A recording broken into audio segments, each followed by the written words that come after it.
ప్రస్తుతం నాతో పాటు ఉన్నారు శ్రీ విద్యా ఉపాసకులు సుధీర్ శర్మ గారు. ఇప్పుడు వారితో మాట్లాడేద్దాం.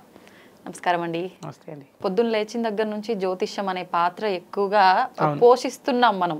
అవును. ఏంటండి జ్యోతిష్యం పాత్ర ఏంటి, అసలు మన మానవాళికి ఇది ఏ రకంగా ఉపయోగపడుతుంది, దీన్ని ఎంతవరకు నమ్మొచ్చు అంటారు? నేను వచ్చింది ఒక చిన్న పల్లెటూరు అండి.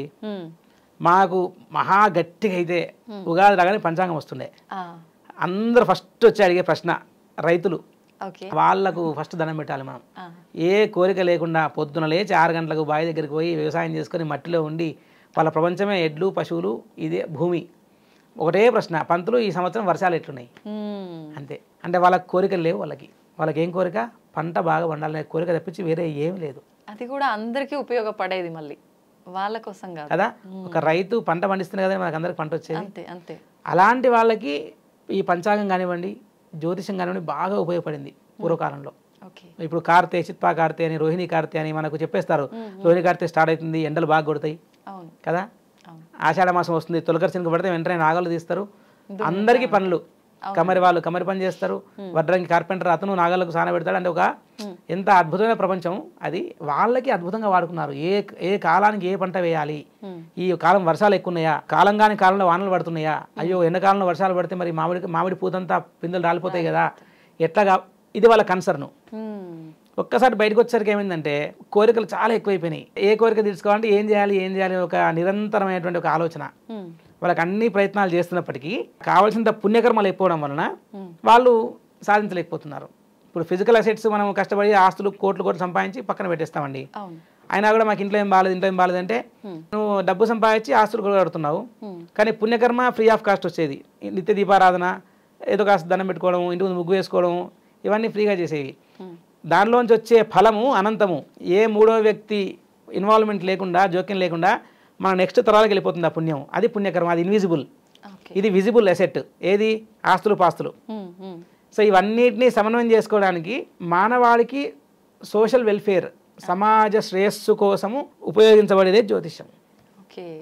ఇప్పుడు అందరు చెప్తుంటారు మామూలుగా భూకంపాలు వస్తుంటాయి, వరదలు వస్తుంటాయి, భౌగోళికంగా ఎట్లా ఈ వాతావరణం ఉండబోతుంది, పంటలు ఎలా పండుతాయి, ఏ నదులు ఉప్పొంగుతాయి, ఎటువైపు కరువు ఉంది, ఎక్కడ నీళ్ళకి ఎద్దడి కష్టము, ఎక్కడ ఎండలు ఎక్కువ వస్తున్నాయి, ఎక్కడ మానవులు ఆకలి దప్పుల చేత ఇబ్బంది పడుతుంటారు, పంటలు పండక, ఇవన్నీ మనకు తెలియడం వల్ల ఏంటంటే దాని తగ్గట్టుగా వాళ్ళు ప్రిపేర్డ్గా ఉంటారు.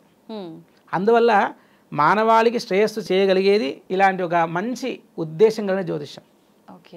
అది కరెక్ట్గా మనం వినియోగించుకుంటే అందరికీ మంచి జరుగుతుంది. ఎందుకంటే ఇప్పుడు ఒక పర్టికులర్ ప్లానటరీ పీరియడ్లో ఈ సమయంలో ఎండాకాలం వస్తుంది, కాస్త ఫ్యాన్లు వేసుకోవడం, ఇవన్నీ మనం అన్నీ రెడీ చేసుకుంటాం కదా ఆ వాతావరణం తగ్గట్టుగా.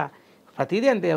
ఒక పర్టికులర్ ప్లానటరీ పీరియడ్ వస్తుంది, ఈ ప్లానెట్ నడుస్తుంది అంటే దానికి తగ్గట్టు అక్కడ ఎలాంటి దేవతను ఆరాధన చేయాలి, దానివల్ల మనం ఎలా వచ్చే ఛాలెంజెస్ ఫేస్ చేయగలము, ఒక హెడ్సప్ ఇస్తుంది, ఒక వార్నింగ్ ఇస్తుంది మనకు. అది నువ్వు ఈ దారిలో వెళ్తున్నావు, కాస్త దూరం వెళ్ళిన తర్వాత నీకు కొంచెం గుంతలు ఉన్నాయి, జాగ్రత్తగా వెళ్ళరా బాబు అని ఎవరు చెప్పాలి? ఆ దారిలో ప్రయాణం చేసి వచ్చిన వాడు చెప్పాలి మనకి. అప్పుడు మనం దాన్ని ఓహో అతను వెళ్ళొచ్చాడు కాబట్టి అతను తెలుసు, అనుభవం ఉంది, అప్పుడు దాన్ని మనము అంచనా వేసుకొని ఎలా వెళ్ళాలి అని కాస్త కాన్షియస్గా వెళ్ళడం కోసం ఇవన్నీ అండి. మనల్ని కాన్షియస్గా ఉండడం కోసం ఇవన్నీ అంతే. అదొక్కటే మార్గం కాదు, దానికంటే ఇంకా గొప్ప మార్గం ఇంకోటి ఉంది, మంత్రజపం. ముందే అనుకున్నాం, మంత్రజపం చేసే శరీరానికి గ్రహ బాధలు చాలా మినిమం. అది కూడా కర్మను మనం అనుభవించాలి కాబట్టి ఇలా చేసుకుంటే మనకు అసలు మేము చిన్నప్పుడు బాల్యం అంతా చూసింది పంటలు నీళ్లు పంటలే ప్రధానంగా. వాళ్ళు బాగా ఉపయోగించుకున్నారు దాన్ని. ప్లస్ గ్రహణాలు పరికరాలు లేకుండా కూర్చొని పంచాంగ సిద్ధాంతులు, అసలు సిద్ధాంతం ఎంత కష్టం తెలుసా అండి? పంచాంగ సిద్ధాంతము కూర్చొని నేర్చుకుంటే 2 గంటలు మనకు మైండ్ బ్లాక్ అయిపోతుంది. అన్ని క్యాలిక్యులేషన్స్ ఉంటాయి దానిలో. వీళ్ళు ఏదో గేలి చేస్తారు కదా, ఒకసారి కూర్చోబెట్టి వాళ్ళ దగ్గర సిద్ధాంతులు మహానుభావులు చాలా శ్రమ కూర్చి వాళ్ళు 10-12 సంవత్సరాలు పంచాంగ సిద్ధాంతం అనేటువంటి ఆ సబ్జెక్ట్ని నేర్చుకొని అప్పుడు కానీ వాళ్ళు లెక్కలు కట్టలేరు. చాలా కష్టం.